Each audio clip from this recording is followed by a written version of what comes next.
बारे में अभी एक छोटा सा किस्सा बताता हूं। थोड़े दिन पहले हमारे पास एक दंपत्ति आए फिनलैंड से, एक पति और एक पत्नी दोनों आए। उन्होंने कहा मुझे भारत का गांव देखना है, तो हमने एक गांव में भेज दिया। संयोग से जिस गांव में गए वहां शादी थी, तो हमने कहा उसमें भी आप शामिल हो जाइए, तो भारत क्या है आपको ज्यादा अच्छे से समझ में आएगा। तो वो शादी में जब शामिल हुए तो रोटियां बना रहे थे, कोई पूड़ी बना रहा है। तो गांव में तो आप जानते हैं ना, नौकर नहीं बनाते, सब गांव इकट्ठा होकर बनाता है।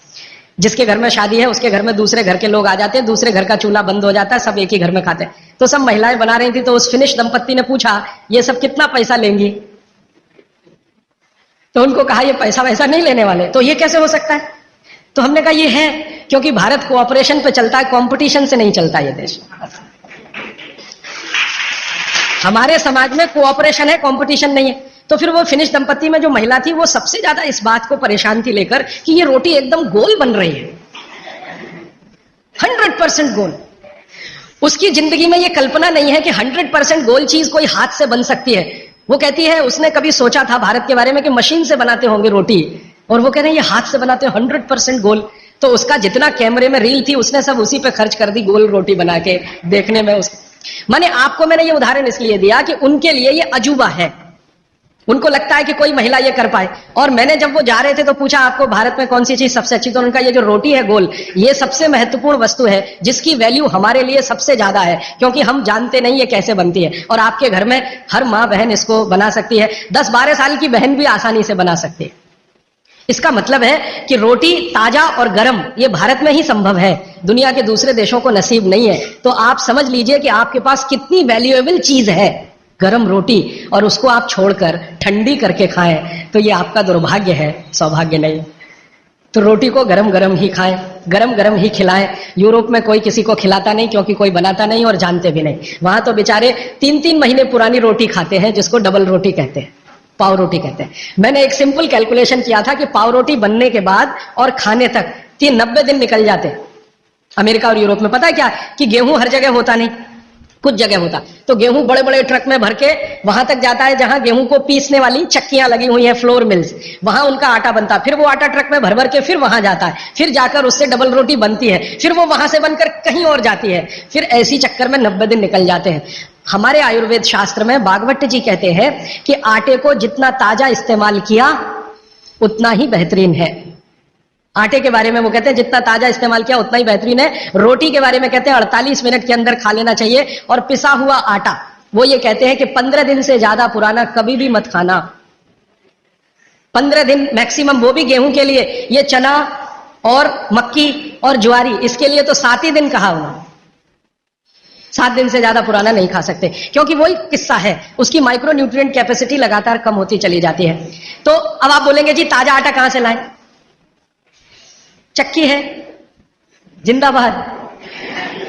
हिंदुस्तान में हजारों लाखों वर्षों से आटा ताजा बनाकर रोटी बनाने की परंपरा है कि नहीं? जो माताएं यहाँ बुजुर्ग हैं इन्होंने अपना गांव देखा होगा, अपने गांव के घर की चक्की देखी होगी। ये चक्की पे मैंने थोड़ा रिसर्च किया कि ये क्या अद्भुत चीज बनाई है हमारे ऋषि मुनियों ने।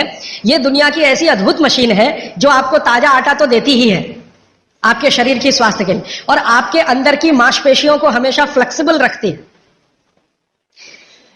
और हमारे घरों में ये जो चक्की चलाने का काम माताएं करती रही हैं, मैंने इन माताओं पर एक छोटा सा रिसर्च अभी पिछले साल पूरा किया। मेरे एक दोस्त हैं आयुर्वेद के चिकित्सक हैं, उनके साथ मिलकर, वो गांव में रहते हैं। तो मैंने कहा आप गांव की कुछ महिलाओं पर अध्ययन करिए कि जो चक्की चलाती हैं, इनके बारे में जरा पता करिए। और जो चक्की नहीं चलाती, पिसा हुआ आटा लाती हैं। तो उन्होंने कहा जो चक्की चलाने वाली माताएं हैं उनके गांव में 90 माताएं हैं, किसी को भी सिजेरियन डिलीवरी नहीं हुई है। चक्की चलाने वाली माताओं के पैरों में दर्द नहीं है, चक्की चलाने वाली माताओं को कभी भी कंधा नहीं दुख रहा है, गर्दन नहीं दुख रही है, नींद अच्छी आ रही है, डायबिटीज नहीं है, हाइपरटेंशन नहीं है, ब्लड प्रेशर नहीं बढ़ा है, 48-50 बीमारियां नहीं है। और जो माताएं पिसा हुआ आटा ला रही हैं, कैप्टन कुक, आईटीसी का, उनके घरों में डायबिटीज भी है, अर्थराइटिस भी है, हाइपरटेंशन भी है, ये भी है वो। तो मैंने वो वैद्य जी को कहा कि आप क्या मानते हैं ये जो चक्की चलाने वाली माताएं ये ऐसा क्या विशेष काम कर रही हैं? तो उन्होंने मुझे समझाया, वो मेरे भी समझ में आया, आपको भी समझ। हम जब चक्की चलाते हैं तो एक दिन चला के देखिए तो आपको समझ में आए। सबसे ज्यादा दबाव पेट पे पड़ता है, हाथ पे इतना नहीं है, पेट पे दबाव है। और माँ के पेट में एक एक्स्ट्रा ऑर्गन है जो पिता के पेट में नहीं है, जिसको गर्भाशय कहते हैं। ये गर्भाशय आपके पेट के बिल्कुल बीचों बीच हिस्से में, चक्की चलाते समय सबसे ज्यादा जोर वहीं है। और गर्भाशय के बारे में आयुर्वेद के सारे रिसर्च और आधुनिक विज्ञान के सारे रिसर्च ये कहते हैं कि ये गर्भाशय के आसपास के एरिया में जितना हलन चलन हो उतनी इसकी फ्लेक्सिबिलिटी है। फ्लेक्सिबिलिटी माने मुलायमियत, अंग्रेजी शायद आप समझ जाएंगे। फ्लेक्सिबिलिटी, मुलायमियत, इलास्टिसिटी एक शब्द होता है अंग्रेजी में, इलास्टिसिटी। इलास्टिसिटी का मतलब जब चीज की जरूरत पड़े तो उसको तान देना, जब जरूरत पड़े तो उसको संकुचित कर दे। ये हमारे गर्भाशय का सबसे बड़ा गुण है। इसी गुण के कारण बच्चे का जन्म होता है। और ये गुण को बनाए रखने में सबसे बड़ी भूमिका है हलन चलन। वहां आसपास मांसपेशियां, उनका हलन चलन रहे। तो ये हलन चलन सबसे अच्छे तरीके से, मैंने खुद चला के देखा चक्की, ये सबसे ज्यादा पेट के हिस्से में ही होता है।